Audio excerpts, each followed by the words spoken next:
રાજ્યની 15 સરકારી યુનિવર્સિટીમાં પ્રવેશ માટેની જીકાસ મારફતે પ્રક્રિયા શરૂ કરવામાં આવશે।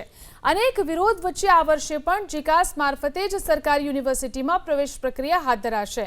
આગામી 7મી મે થી 28મી જૂન સુધી વિદ્યાર્થીઓ ઓનલાઈન અરજી કરી શકશે।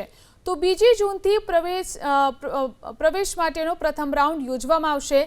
જીકાસ દ્વારા કુલ 4 રાઉન્ડમાં પ્રવેશ પ્રક્રિયા હાથ ધરવામાં આવશે। 7મી મે થી 29મી જૂન સુધી સમગ્ર પ્રક્રિયા ચાલશે, જે બાદ નવા શૈક્ષણિક સત્રની શરૂઆત કરવામાં આવશે।